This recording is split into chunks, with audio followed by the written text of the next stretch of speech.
Welcome to Built for This, the podcast where purpose meets performance. Hosted by business strategist and human behavior specialist Carly Pepin, this show dives into the real stories behind high-growth businesses. Let's bring life to your vision.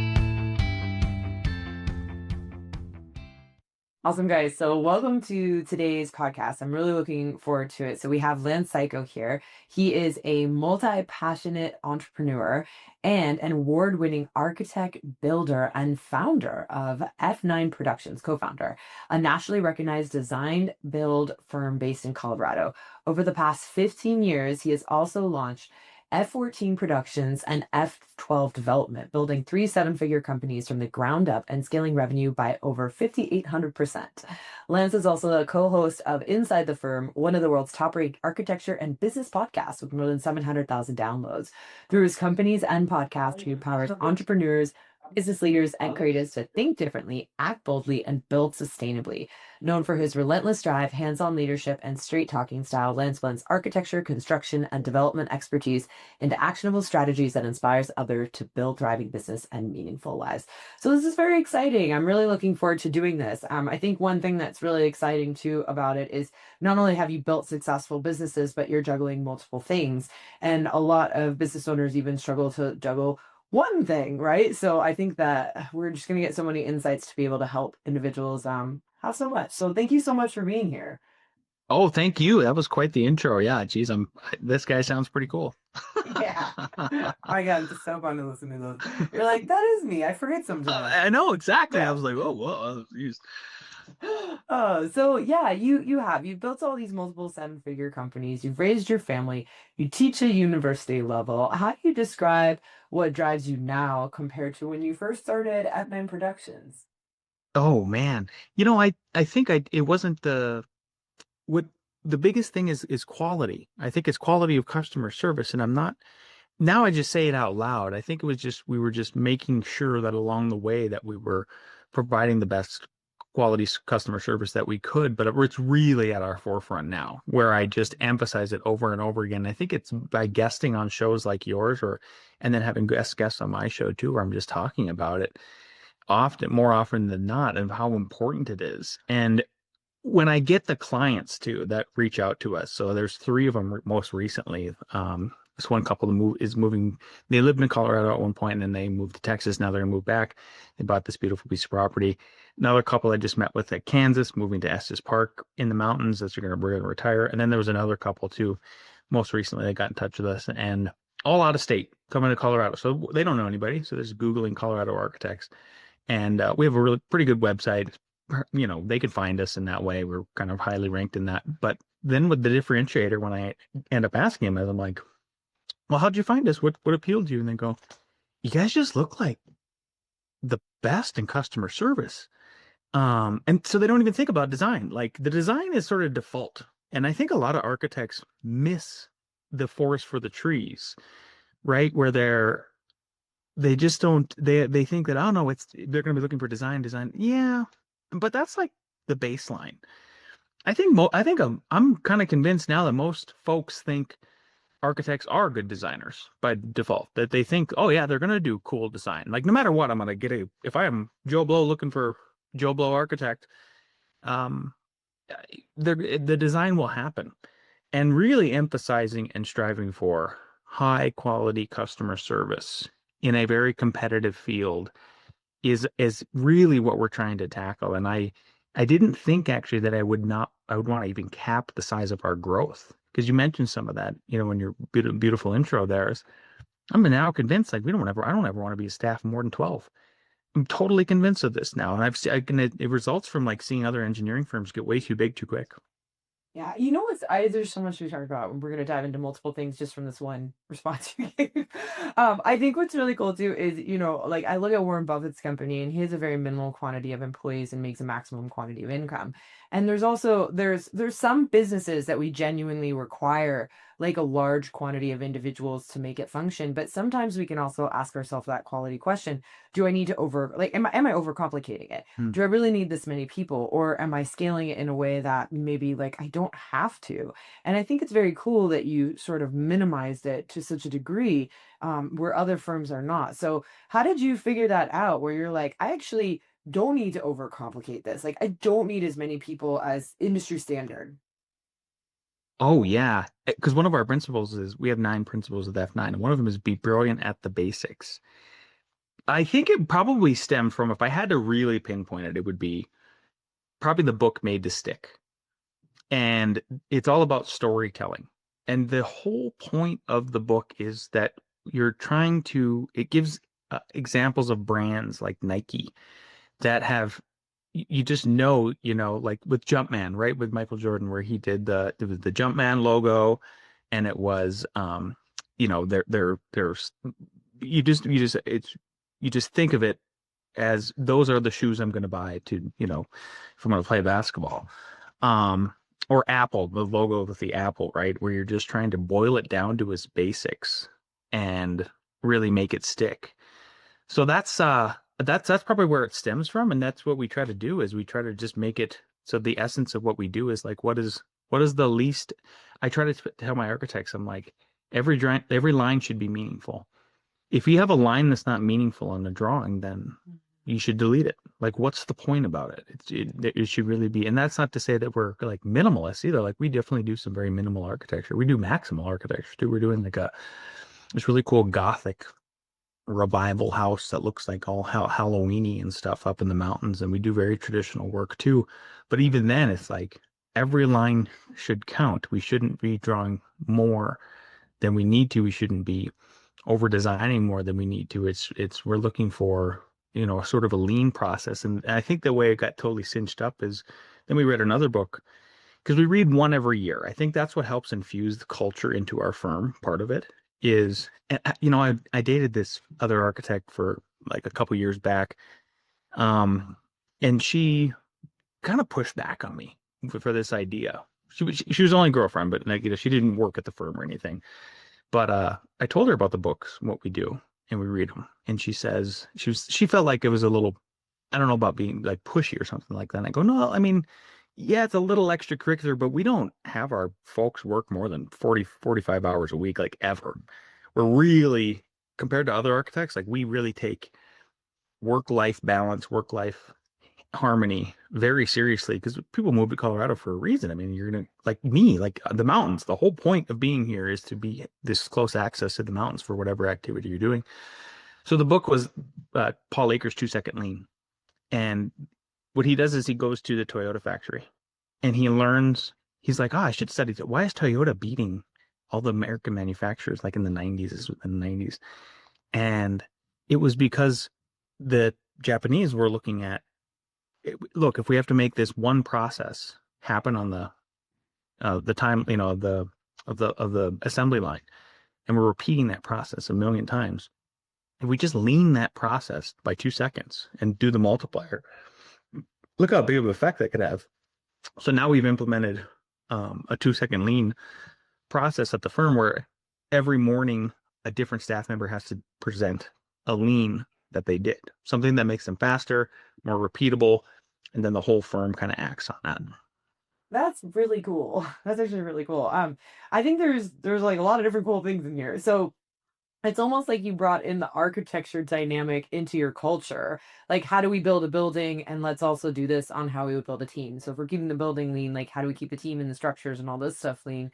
And I love, like, I mean, to me, I love a culture of learning where we're encouraging people to expand their mind, to kind of dive out there, think of things differently.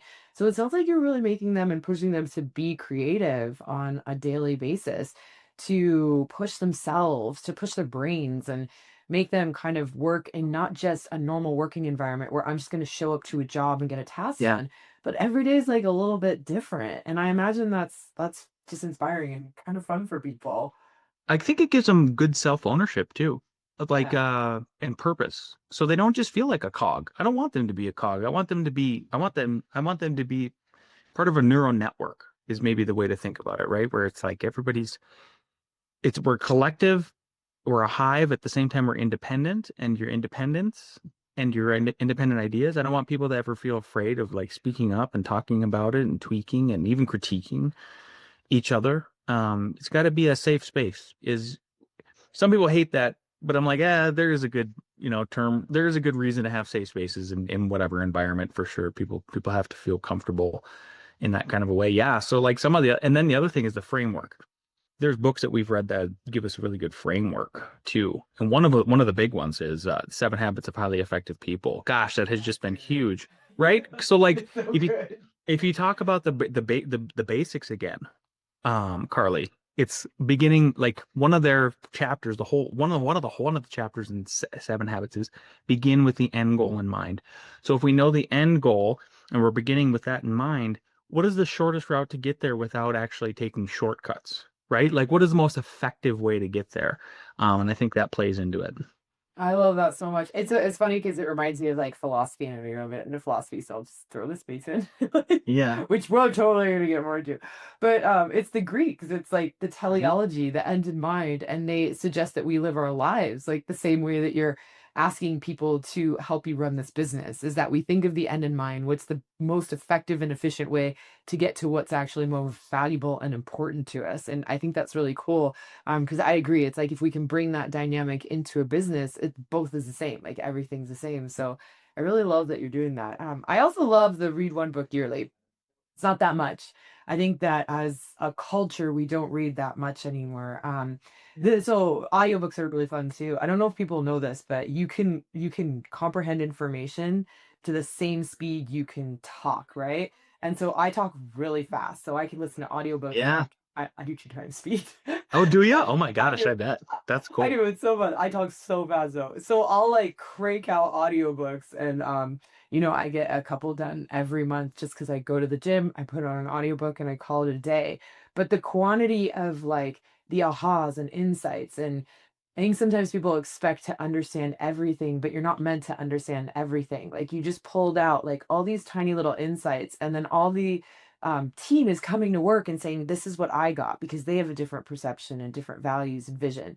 And everyone comes to the table with like a different insight from the book that you never would have gotten if everyone else didn't read it at the same time. And it's like you get the most bang for your buck out Yeah. of the author and their life. And so it's very cool what you're doing. I just wanted to Thank add you. extra to that. Yeah. Well, thank you. And you nailed it. That's exactly what it is you have a weekly reading and then on Monday we all sit down after our staff meeting and go around the table and kind of kumbaya, Yeah. and say, here's what we thought, here's what we think, and it helps reinforce. But it also just gets everybody on the same page. And then like I think for it's the biggest thing is like the language infusion, right? So we're just like talking to each other. My daughter laughs at it because she's interned it for a few summers. She's not going to be an architect. She's not going to be an interior designer.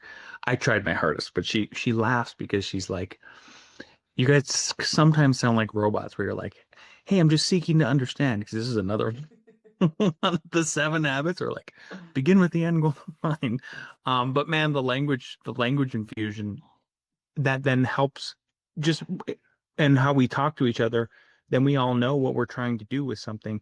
It could even take temperatures down. We're like, like if there's a consultant or somebody gets a little upset and we're like, hey, I'm just seeking to understand.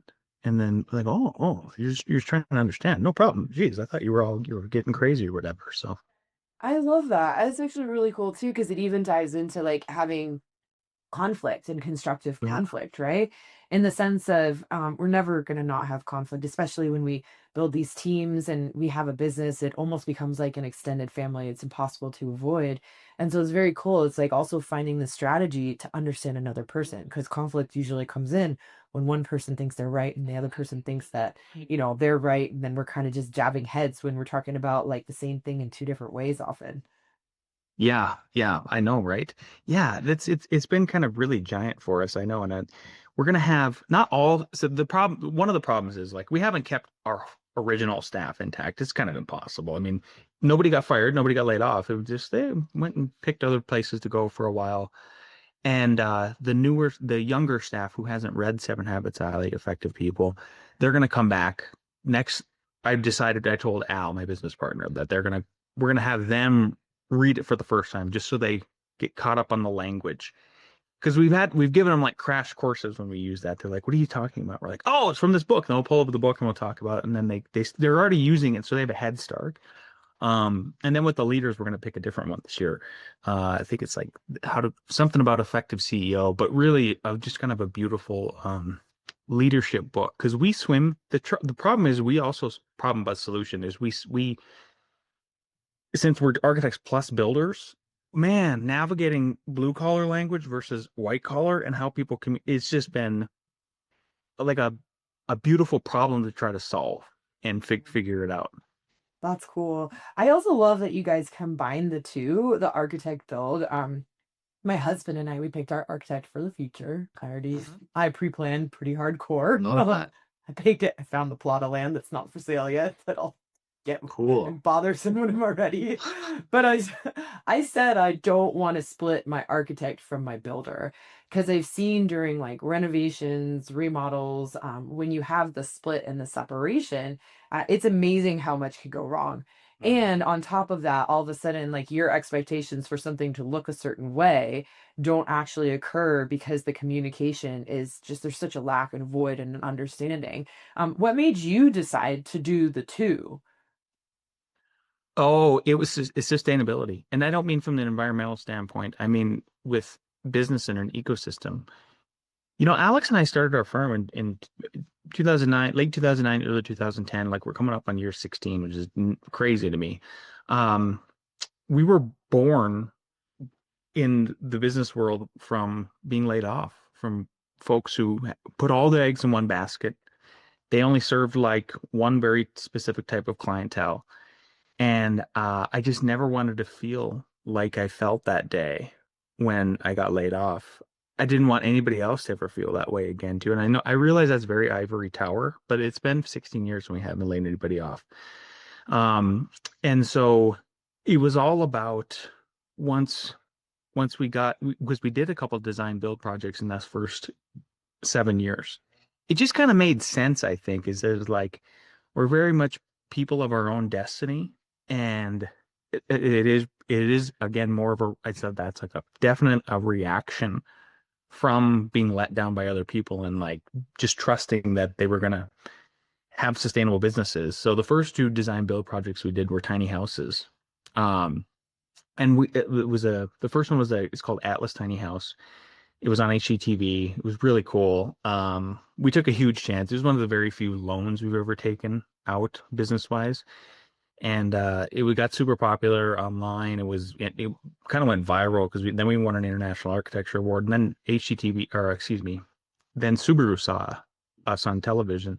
You still go watch it, by the way. It's called Big House Tiny Living season 1, episode 13. Alex and Lance's foldable tiny house or something like this. But they saw us, and we really did reinvent the tiny house at that point. It was before us. We got our hands in it. It was kind of kitschy.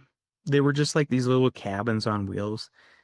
And I'm very much like, if I had to pick a style, like I am very much a modernist, postmodernist. I like clean spaces and a lot of glass, that type of thing. So we did the opposite of what everybody's doing. Huge glass wall, it was foldable, like the deck would fold down, the awning would fold up. It was just like a transformer on wheels. And then Subaru found us and they hired us to design and build two more. And we'd also then had a lofty idea, like, well, what if because the original term of architect back in the day, the Greek term it was master builder, right? It was like, that's what it meant. And it was like, man, why aren't we doing more of that? I feel like we could really make better, more special architecture if we just built it. Like, back to that translation problem. It really was a translation problem. It was like, okay, we're going to draw this. Then hopefully the general contractor will carry the architectural story through and really give a crap about the details, no matter how much we do or don't draw the details. Yeah. So yeah. The bad ones for sure. There's some good ones, I think. But you're right. You're right. Very hard. It's hard. Yeah. And it is about that story. So Hey everyone, it's Carly. If you're really resonating with what we're talking about and want to get clear on what truly drives you, what your core values are, head on over to my website. In the tools and tips section, there is a free values assessment. And this is a quick exercise that's going to help you to uncover what actually matters most with you so you can lead and live with more clarity, fulfillment, and momentum. We finished those second two tiny houses, made some cash actually. Like it was finally we're like, oh, we made a little bit of money.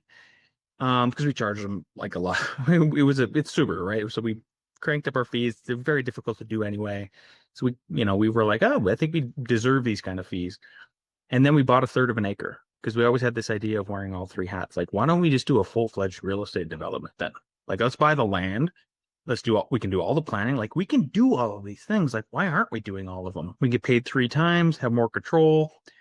And so we did that. And that's actually the background of what you're seeing behind me is I'm sitting in our office building, which below me is the garage shop where we have all of our construction stuff. I'm sitting on the mezzanine. Above us is the architecture office. Right across the way is 2 condos in a 6-plex that Alex and we kept as investments. One I live in. And so then we came out of the development. We finished it, sold off the rest of the units. And I was actually burnt out of development. I was like, I don't know about being a developer though. Like the risk is insane. I mean, you can lose everything on one. And so I was kind of came out of the other side, was breathing, taking a breath, and I went, yeah, I really love building. Man, did I miss that? Holy cow, that was so good. Because when I was 13, I'm 42. That's actually what I wanted to be first anyway, was a builder, not an architect. The architect came afterwards, after I went through trade school and actually became a contractor. And now we have this just beautiful system where we don't build everything we design.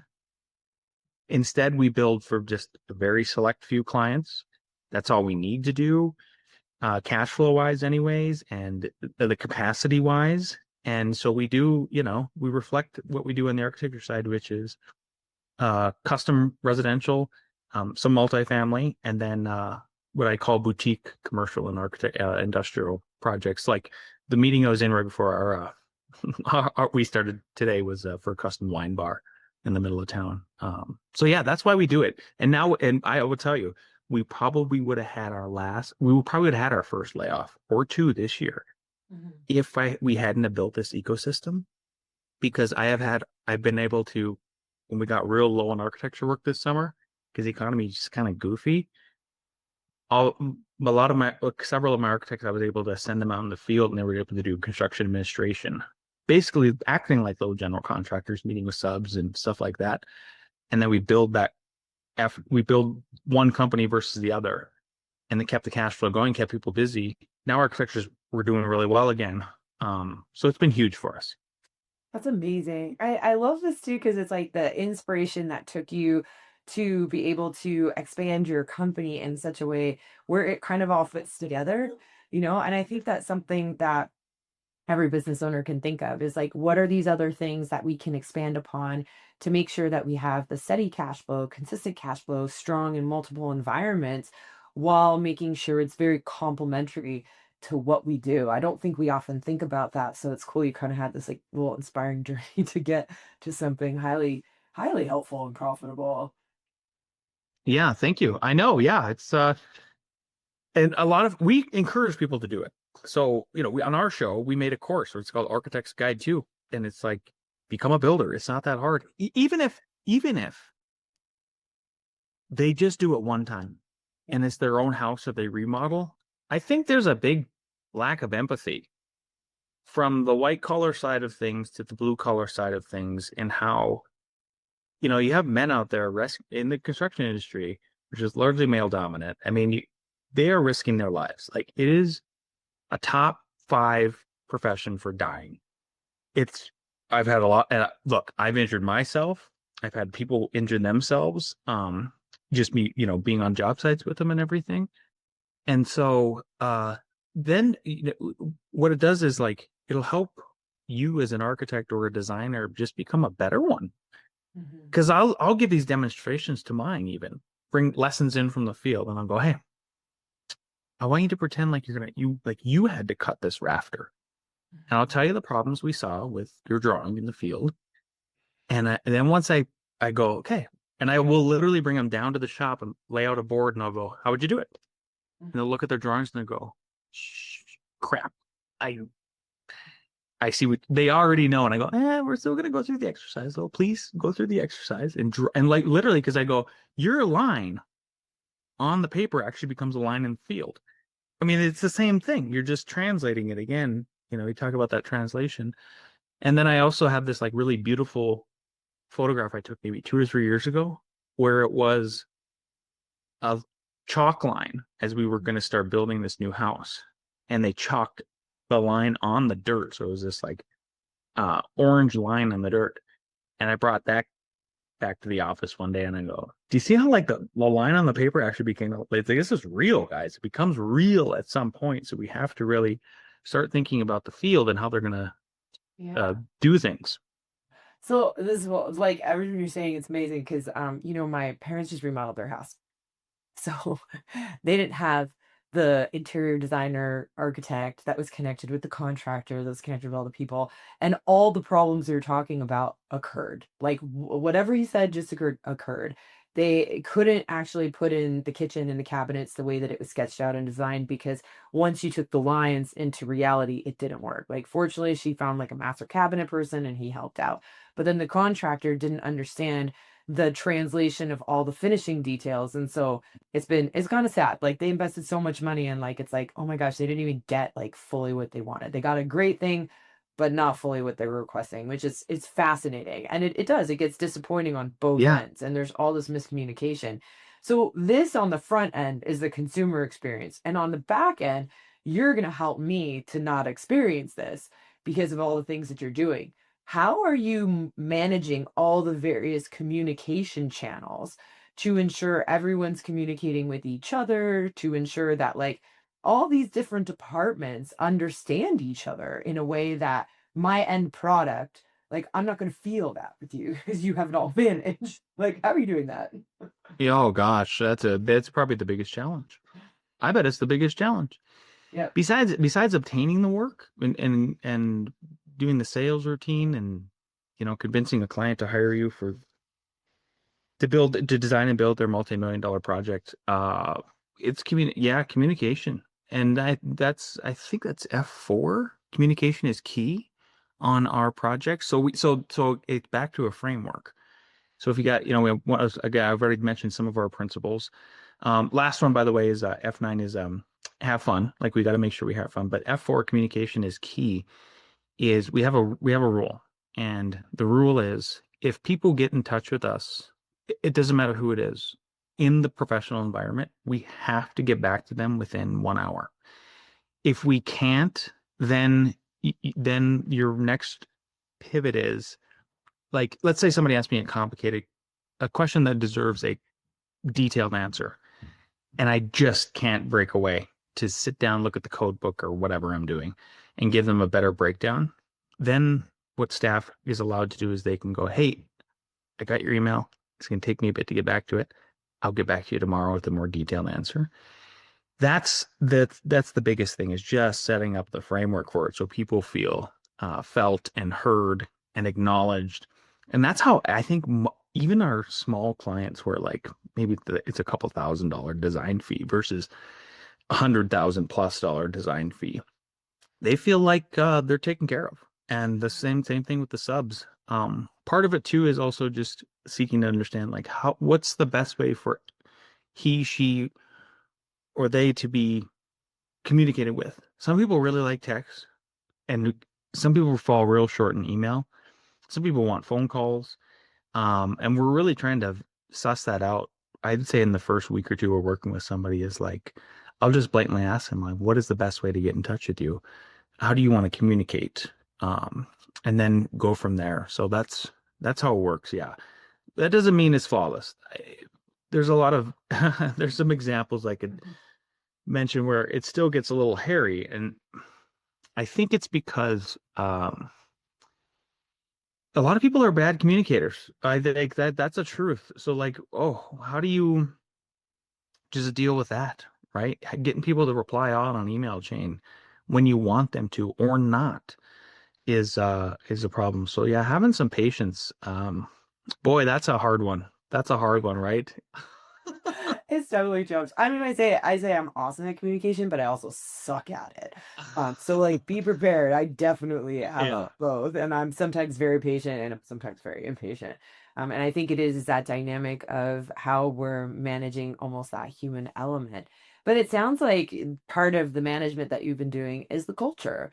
Like, do you Yeah. have a culture where people are inspired to shift and grow and maybe make those changes because they're inspired to be there? And I would say that that's a huge answer to part of the question, because humans are humans and it's unavoidable for us to be who we are. But if we're somewhere we're inspired to be, we're more likely to make the change. Yeah. Yeah, for sure. Well, thank you. Thank you for that compliment. Yeah, yeah. I Yeah. know it's hard. It's so interesting. I hope people, if they listen to this, take maybe they have that answer, that question finally answered. Because I always had this question, which is like, and I think this, the idea of this culture in business and in the business and professional world is, it's, I'm not sure I knew what the heck it was or like how do you get there until we went through it. And that's what I hope they get from this episode, if nothing else, Yeah. because I'm pretty sure it came from the tech world where we were seeing like, oh yeah, the Google, look at Google, they have like a lunchroom there. And really at the end of the day, it was actually nefarious. From at least my understanding was like, oh, it's just because they want you to stay there as long as possible. With for us, it's no, no, we want you to try to be so that you can do the best customer service possible. That's we're trying to serve the client, and the contractor in the city, which is another, I think it's F5, one of the principles. So yeah. Yeah. Actually, this is really funny because there's one company, when you say this, it's like Google wants to stay there for longer. Yeah. There was one company I was working for one time, and we were hiring out designers, and we went to their office and they had the pool tables and all the gaming stuff. And guess what? They worked crazy late hours, like crazy late. And then it was funny because the individual that I had been working for at that company at the time, she started her own company and pulled me over. And she was inspired by that, but was like, but I don't want to do it to make you guys work late. And so she did it in her values and her firm. Mm. And we would occasionally go and she'd actually take us to Four Seasons and we'd have lunch and we'd celebrate and we'd talk about business and we talk about next steps and we talk about big projects that we were working on, and we'd meet at the Four Seasons pool while having lunch by the pool, and she'd get us a massage. And that was like our exciting business meeting. And I stayed at that company for longer than I've been at any other company just because it was so enjoyable. She didn't make me stay late. She didn't ask me to work overtime. If I did, it was just because I was inspired to. And I think people discount like how important, like you're saying, like make someone want to be there, make them Mhm. have fun, not like convincing them to be there and creating an overtime environment. It's like, how could you get someone so inspired to work for you at your business? What can you do in the company, the culture, and helping them to grow in whatever way that they would love, that they just want to stick around. Like they love it so much. They get excited to go to work. Yeah, I know exactly. I mean, and we're not perfect. I don't want to give anybody that false impression, but we have a couple, yeah, we have a Yeah. couple that have been here for almost a decade.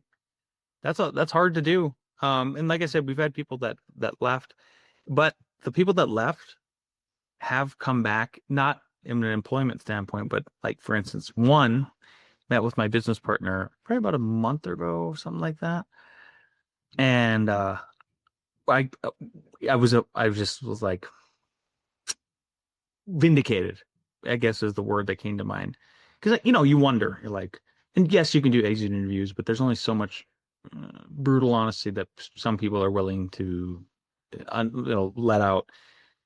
Anyway, Alex comes back. He's my business partner, and he said, I go, oh, how was that? How was that meeting? Yeah, and he goes, well, the grass was not greener on the other side. And I go, yeah, yeah, I bet it wasn't. And he goes, yeah, he very much regrets leaving. And he knows, it's kind of a one chance place sort of thing. Um, and that he goes, you're a good boss. And I go, thanks, Al. I go, you're a good boss too. And yeah, because so it was encouraging. I was like, oh, we aren't bad bosses. Okay, good. It wasn't that. It was just that somebody thought the grass would be greener on the other side. It was a little bit more money, and in the end, it wasn't worth it. So yeah, and then yeah, so but that doesn't make me. Really don't want to say stagnant. We are trying our best because we know how hard it is. And what I worry, because like as an employer, what I worry about is like losing the knowledge. losing the knowledge that's captured with that person who's been here for 9 or 10 years. You're like, oh my gosh, that's so important to try to hold on to more than anything. Yeah, that's amazing. But I think that's part of it as well, is it's not just like it's not just a person to show up to do a job for you. Like that person has such a high level of value to you that you perceive and know that if you lose them, like it's a huge cost. It's a cost beyond what you think. So it's like I think that's also it too, is it's how can we also engage and appreciate these individuals to such a degree that we want to work that hard to keep them around. Because if you're not appreciating anyone, you don't care. You're just going to throw them away and someone will come in and out. But if you see that value of that time, that energy that they've also invested, like it's a big deal. It's a huge deal. So yeah, I love that too. And okay, so I know that we've also talked about we talked a little bit about some philosophy stuff, and I actually kind of want to dive into it, so I think this will be fun. When we Okay. are on the thing, I was like, when we did a bit of a crew call, I do pre-calls with everyone. So we did a pre-call, and I was like, what do you want to talk about that you don't usually get to talk about? And one of the things was the law of polarity. So I want you to dive into it. We'll have some back and forth on this because this shows up in business more than people know in Oh their yeah. lives, and I think that this is a really fun one to dive into. Yeah, I agree. It's such a through line. I'm 42 and I didn't learn this lesson. I didn't learn the language. Once again, it's back to sort of this language. I didn't know what I was describing until about 2 or 3 years ago. I started doing a lot of guesting on shows like yours 2 or 3 years ago, and as I was talking about experiences in my life, I would be explaining to the host, like, yeah, and then this little negative thing happened, and then this real positive thing happened afterwards. And I would talk about, story after story after story like that. And finally, one gal goes, "Oh, you're describing the law of polarity. That's a physical law. Like it's literally a law." And I go, "Oh, thank you." I was like, "Thank you." So now I'm like, okay, great. Now I know I at least have like a language and a framework for it.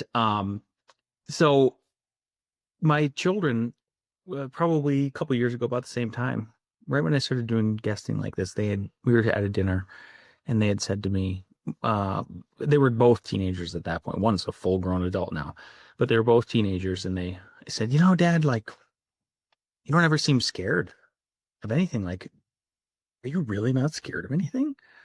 And I go, yeah, I'm scared of something. And they're like, oh, well, what are you scared of? And I go, when everything's going right, that's actually when I get some anxiety and nervousness, and I get a little scared. And they're like, what are you talking about? And I go, yeah, because then I feel like the rug is going to be pulled out, like everything's going too well. And I go, do you guys know when I actually get most excited? And they're like, when? And they're on the edge of their seats. And I go, when I have a really bad day. And I go, but it took me 40 years to get to the level of sort of Marcus Aurelius stoicism.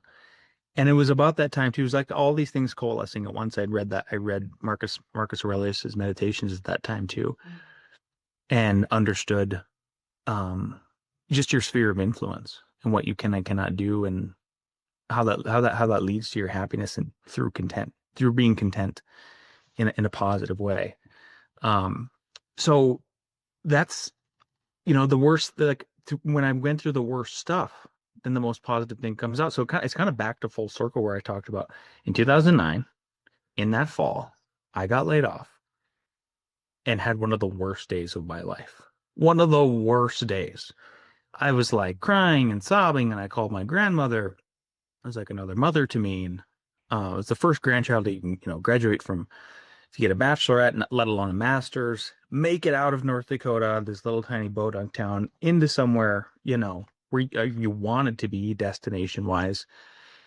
I had my first wife, I was like so embarrassed. I'm such a like leader and go-getter, and people, I just don't want help from people in that kind of a way where I'm like, I got to be the provider.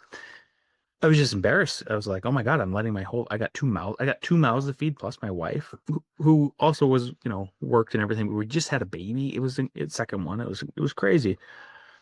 And then the next day I felt free and positive. And I just one step in front of the other every single day. And I was like, you know what? I'm going to take this, and I'm going to be I'm going to react positively to this. Like, this is part of my dynamic as a person. I'm a natural contrarian. So what is the opposite of that? The opposite of that is I'm never going to let myself feel that way again.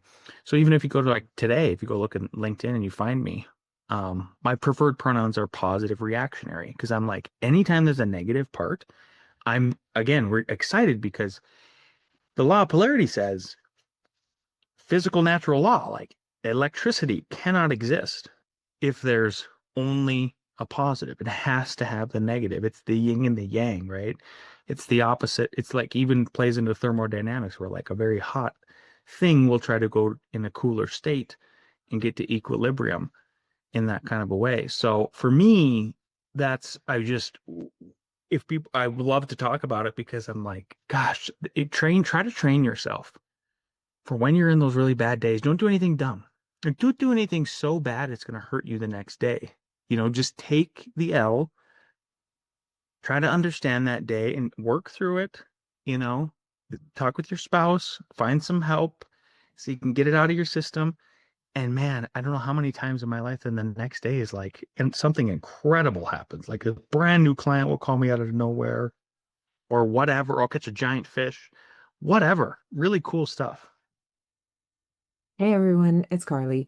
So, if this conversation is really hitting home and you want to get a real snapshot of what's working and what's not in your business, head on over to my website in the tools and tips section and you can have the business performance health check. In just about 15 minutes, you're going to see where the friction is and where your next growth opportunity lies within your company. Yeah, I love this. I love this so much. This is one of my favorite things to do when it comes to personal development, shifting our perceptions and shifting our reactivity and emotions. It's just like you're saying, if you can see the gift in the challenge, what happens? This doesn't feel that challenging anymore. Like it's still challenging, but simultaneously you're like, but I got this because something so amazing is coming out of it.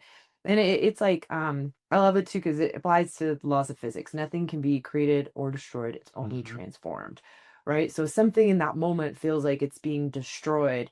But when you can look specifically at what's being created simultaneously while things are being destroyed and what you're gaining from it, like you become more grateful. The greater degree that you see it, the more grateful you are for all the crap that you go through. And it's wild because it's not something that we'll ever get rid of. Sometimes we try to get rid of things and we think that we could disappear from it and avoid it, but it happens all day, every day. You can't avoid it. So it's like instead of trying to avoid it, it's like how do we actually ask the question of what's the purpose behind this? What am I Yeah. getting from it? What am I gaining? How can I see like the creation in this destruction so that I can understand and be grateful and not be overtaken? Because there are times, and we've all had that where, man, I've struggled and I'm like, I am struggling. Hmm. I worked on some stuff this weekend and I was like, I am struggling to see how this is serving me right now. And I asked a friend for help and she was really helpful.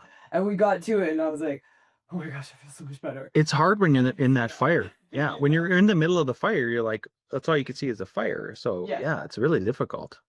Yeah. Have you heard of how it's reversed with the law of polarity? How in creation there's destruction yet? No, go on. Okay, so this one's really fun. So the polarity goes both ways, right? So every time something is created, something is also destroyed. Oh. It's really cool. And so I see this all the time, especially as a coach, because I can get this was very humbling for me to do this reflection. Hmm. Because as a coach and a business coach, consultant, all that fun stuff, I'm helping you create something. But simultaneously, you cannot create something without destroying something else. And so some examples is like I remember during COVID, I had one client and he was gung ho, dedicated. I'm not shutting down my business. He said, I'm going to make this the best year ever. And he did make it the best year ever. And we worked to make sure that he had the best year ever and to continue on that. But what was amazing is simultaneously, while he's doing all this strategy, implementing it, changing everything on the background, because he was going so fast, other companies who had stalled and slowed down got taken over. He took all their clients. A lot of people went out of business. And so here I'm helping someone grow and expand. But to do that, he had to take away from other people in other places. And we don't realize like that when we're creating, we're also destroying. And it's very humbling because then you ask the question, am I inspired to do this? And it's like, yeah, he's inspired to do it. He's inspired to have the company. He's inspired by what he does. He's Yeah. inspired by impacting people's lives. He loves working with his employees and he wants to give them more. And because he has that greater inspiration, others got destroyed. But in that time, I don't know what they went through, but it's kind of like what you were sharing. Like they lost their companies and businesses because Yeah. he's now like a conglomerate and he took over. But simultaneously, they shifted to something else. What they shifted to, I don't know because I didn't get to talk to them. And so we have these cycles of Hmm. creation and destruction that we don't pay attention to. And sometimes we're so infatuated with creation, we don't realize the challenges we're causing. But when we do it, it just humbles us to be like, I just exist here. I'm just doing something. Yeah. Like, yeah, I'm not amazing. I'm not awful. I'm just human. Yeah. Yeah. Be in your present, and then right, and then it brings about a different presence, like in terms of you're present. Yeah. That's what I mean it by, yeah, which is so important, especially in the age of, the supercomputer in our hand, like constantly, the constant notifications, right? Difficult. Yeah. I love that. Thank you for sharing that, Carly. Yeah. That's exciting and scary. It is. It's exciting and it's terrifying because you look at it and you're like, oh my gosh, I can't believe I did that. But Yeah. it's cool too because I think I learned this from one of my mentors, and the story that you shared was really impactful because someone was really infatuated with going out and building these homes for individuals who were living in, they would put sticks up and then they would put like cloth up and they're just lit, and that's their life. That's their life. No plumbing, no heat, no electricity, no walls, right? And so they were all inflated with creating this community. And the community would be, we're going to raise money and they're going to have walls, they're going to have structure, they're going to have Hmm. electricity, they're going to have all this stuff, they're going to have plumbing. And so my mentor had gone in and told them all the basically destruction, all the challenges that are coming, the drawbacks, how this idea also was a bad idea. And people don't want to listen. They got so excited by the idea. So they build the houses. And after they built the houses, everyone was really excited. They were grateful to live there. All the houses now are abandoned. Hmm. They don't have the money to maintain it. They don't know how to maintain it. They don't have the infrastructure to be able, or the technicians to keep the electricity up, to keep the plumbing up. So basically what you did is you now created this, now it's like this desiccated area with all these abandoned buildings that nobody does anything with. And ironically, they're back in the same situation they were before that they can manage. And so that's the crazy thing, like, is if we're creating and not looking at all the things and the challenges that come with it, you may build something that goes nowhere, that actually doesn't even work. But if you look at it, they might have actually been able to go in and change the dynamic of how this was done. I personally wouldn't know how to do it. You probably would more Yeah, than I maybe. do. Yeah, for sure you would. You're the person to consult on that. But get the details where it's like, actually, it might have worked, Carly, if you do this. It might work if you do this. Oh, this is the Hmm. problem. Okay, let's do this. And so, yeah, when we get inflated with those positives, we don't see the challenges come with it and we get blindsided. And then all of a sudden, like, crazy stuff can happen. Yeah, totally. I know. There you go. Unintended consequences, right? That's sort Yeah. of the idea with it for sure. Yeah, so I love that. Okay, so I want to actually dive into a little bit of like the customer service dynamic again as well, because I know customer service is really important to you. And with that customer service dynamic, how did you start to create this? I mean, was it just from a Mm. solo desire, like I want to do good customer service? Like I know where I get the most inspired. It's usually by when I receive it, but I'm curious as well, like what was it for you that decided I want to focus on customers? Because there's companies that genuinely don't because it's not Yeah, part of yeah, their strategy. yeah, yeah. Exactly. So it's not for every company. Yeah, it was again that being a positive reactionary before I even phrased that and coined that term for myself. Um, the guy, the two schmucks that laid me off from Boulder I was like, well, they just laid me off because they couldn't get enough work, and what were they doing wrong to not get enough work? So I looked at all the negative things, right? Law of polarity stuff. Like I looked at all the bad stuff they were doing. And one of the biggest ones is like they weren't picking up the phone. They were so difficult to get a hold of. Email, phone, text, whatever, right? And I was like, we're going to do the opposite. We are going to do the opposite of that. And it formed that principle even before we put the principle and listed them all 9 of them out. That's really what it came down to. And it was reinforced by a lot of our first clients that we got. I remember Alex went out to um, he went out to one of his first sales meetings, and one of the first projects he got a marijuana dispensary as a project. And this was like in 2012, 2013, right when it was getting fully legalized in Colorado. And so Or no, it was before that actually. Sorry, it was when it was just medical, and the he went out there. We'd never done one of these, right? I mean, we weren't qualified at all, but we beat out uh, architects who were much more rich in their career than us. And Alex just point blank asked because Alex is really good about ripping off the band-aid and just hearing the truth. And he wanted to hear like in creating these feedback loops. And so he asked the client, he goes, "Well, why did you pick us?" And he goes, "We were not." And they listed up all the things, the oldest, the most knowledgeable, we're young, we're rookies. And he goes, and then the owner said, "It actually wasn't even price because you guys just picked up the phone." And it was stuff like that we would hear over and over again, where we're like, and then we would get these other clients too, where they would call us and this is again very early in our formative years. And I think that's what it was, is we just embraced those lessons that I think God just gave us through our clients because we were open to hearing and listening and we're more malleable. It was sort of this double-edged sword. It was like, if we would have we were only, I was 25. Al was 23. Like, we're so young. Most people don't actually start architecture firms until they're about 40. So we were just like clay, and we were okay with being clay. Because I think if we would have came from a big corporate firms, we'd have been like staunch and rigid and all this other stuff. Mm-hmm. And that's really where it comes from. And so then through the podcast, we really try to infuse like, hey, we're walking the walk, talking the talk, like, you should be like us. Like, let's all be better. I love that you're sharing that, because I think that it's something we forget as humans. It's almost like we want to make it so bad. By the time we've made it, we forget about that part of us that was clay. And then it is really off-putting. Like, it's genuinely off-putting. I love coaching. I love having mentorship, and I constantly have mentors.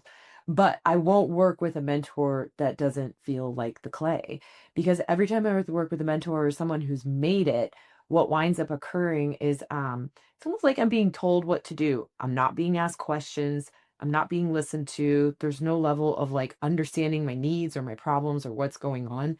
And it's interesting because it's almost that pride of making it gets us there. And so how do you personally keep that idea, and like that we're so clay, we're so malleable, like within yourself, the company, to ensure you guys aren't getting so puffed up that you're not paying attention to your clients, to their needs? Ooh, good one. Yeah, it's so important. Even if you have to think off, I know you're doing it, but like, even if you have to think off the cuff, like, more ideas for people on how to do it. Well, I mean, I haven't got too spiritual in this podcast yet, but I am a big believer. I'm a Catholic. I pray a lot. I talk a lot to God. And part of it is like, I try to see his fingerprint a lot. I try my best to see this fingerprint. I'm like, where's the fingerprint today in this action? Why did this happen? And he gives us humbling experiences, I think, in the perfect amount of doses for what I do and what everybody does upstairs too, to where I get a challenging client. And there's a real recent one, right? I just finished, well, still kind of working on it. We designed this house, 10,000 square feet, like huge, but a dream house for a couple in North Denver. And we got hired because I was listening to the wife right away. She wanted this circular, like a Rapunzel tower, but we call it a turret, and it's really beautiful. It's got this spiral stair, and I was the only architect that they interviewed who didn't poo-poo the idea, and they were like, "Well, we got to hire Lance." I'm like, "Yeah," because I've told you, Carly, like, I'm very much modernist, very much clean lines and stuff, but I love traditionalism too if people want me to do it. So we did, the design process about a year, permitting process about a year. Then we ended up building it for him. Took 2 years, 24 months of my life. We got into like 5 yelling matches with the husband. And, I saw through why it was happening. I had enough of a self-awareness and then other people awareness. And he's going through a real tough time. His dad ended up with stage 4 cancer. And also I could tell, like, it's hard for you to let go and trust the process here. So I just turn the other cheek, turn the other cheek, turn the other cheek. And that is a really good example to just get real poignant with you of like, there you go. That was all the other my contractor buddies, because I have a lot of them, builder buddies, architect buddies. Even the architect girlfriend, she was like, this is a challenge for you. This is God is challenging you right now. And I'm like, you're right. I just have to, if I can please this guy, I can please anybody, right? Until I meet the next guy like that, who's even a bigger. I think that's what's so interesting about the business world, even the personal world. If you're trying if you're really big on improvement, is first of all, you're never perfect, right? There's only God, there's only Jesus, so you're only perfect. That's the only perfect one. And then what I find is I get to these, you're climbing them. Yeah, I'm a big hiker, so I always use the metaphors like you're climbing the mountain, and you get to what you think is a summit. It's a false summit, and then you look up again. You're like, oh, we're still hiking. It just seems like it just doesn't stop until you finally stop one day, when you're very old. So I would say that's one of the most recent examples I could share with you. That's cool. I perceive this is very important. Because faith is more important than people think. And everyone has faith in something, even atheists. I have atheist friends and they have faith in stuff where they call me and they're like, craziest thing happened. Like, there's no mistake in this. And you're like, they just believe in something different, whether it's the Yeah. universe or something else. But I think what's really cool is like, as you're sharing this, it's I don't have a specific like connection to any specific religion, but I'm very spiritual. And I remember Guru Nanak, and he was a Sikhism guy, like he's the leader of Sikhism. But he said something like, "Where is God not?" Right? So we have this thing Mm. where God is omnipresent, omnipotent, omniscient, and whatever you believe God is in whatever form, that's your form of faith. But if it's everywhere, we ask the question like, how is it showing up for me now? And that's the law of polarity. The law of polarity is like the scientific law based on us understanding like the purpose and the meaning behind what happens, which is really cool. And great leaders that I've seen this in a commonality. It was fun because I kind of had it back to back in a sense where I was listening to a John Maxwell book, and he's like, all my teachings about leadership are based on Jesus. And he's like, I don't want to get into it. And he does it at the end. And he's like, because I'm not pushing you into Christianity, Yeah. but all of this based on Jesus. And then I was listening to Benjamin Franklin, Wealth and Wisdom, and in it one of his rules is follow the teachings of Jesus and Socrates. I was supposed to be added Socrates. Oh, like you guys are awesome. But it was funny because it really, I know he's fun. It really like implemented it where it's like all these great leaders also have faith. And if Yeah. you lose faith in whatever form that is, it makes it hard for us to feel the meaning and the purpose behind the chaos that also is life. And so I think you're really touching on something that's highly important. And no matter what your faith is, like if you lose touch with it, it's like, what's your practice? How do you get back into it? What's important to you to be able to reconnect with that within you and outside yourself? So I love Yeah. that. Yeah. Thank you. Yeah, for sure. Yeah. Yeah, it's hard to stay. It's a challenge to stay fresh for sure. I want to. Yeah, I know I get worried about that. I mean, then there's always the economy. The economy sucks. I like it. It sucked until this last. Yeah, it sucked until this last quarter. Um, it, After these election years, everybody doesn't know what's going to happen the first year, right? And then hopefully evens out, and then people kind of breathe and they go, oh, okay, here's where we're going. We're coming out of the wilderness again. We can see the path for another couple of years. And then we'll do it again. But like, I think that's the other thing that keeps us fresh too, is architecture is so competitive. In Colorado is insanely competitive because we're like a little mini California, and we have all of these very sophisticated, wealthy clients, population that move, especially Boulder County. Boulder County is where our headquarters. We have two offices, but our headquarters, where I'm sitting at right now, is the second most educated county in the United States. The first is Harvard, where Harvard, Brown, and MIT are, right in that triangle over in Massachusetts. So it's people want to be here. So architects want to live here. The climate's great. The outdoors are great. And I think that will perpetually keep us on our toes to perform at a very high level and really be client conscious and adaptive and empathetic. So that would be the other way I'd kind of bookend what keeps me fresh. Yeah, that's very cool. Also, it's awesome that you guys are in such like a growing environment and thriving environment. It's fun when you kind of get to experience that and see places come to life to ever greater degrees. Yeah, thank you. We're the West Coast of the Midwest, is what I like to say. We're the Longmont specifically is the Brooklyn of Boulder, Yeah. and we're like a Wild West, but with some sophistication. Yeah, that's amazing. Well, this has been so fun. I feel like I could probably go on forever with you. But we do have time limits, unfortunately, and because I don't want to torture people with 4 hours of conversation. So let's dive into. I would love for you to share with listeners like where they can find you, get to learn more. I know you even talked a little bit about the HTV show. Mhm. You had your tiny house featured. Like, what would you love to share with them where they can check you guys out? Yeah, I post a lot on LinkedIn about what I'm doing personally and professionally. I'm the only one with this name, which is Lance, last name Cayko, Cayko. Link in with me. Follow along on the adventure. I give you an inside look at what we're doing. You can go to insidethefirmpodcast.com and find us on all the usual channels, YouTube, Spotify, everything else. And then if you go to our website, f9productions.com, you can sign up for a newsletter and check out what we're doing. We send out a monthly newsletter and let our audience know what we're up to.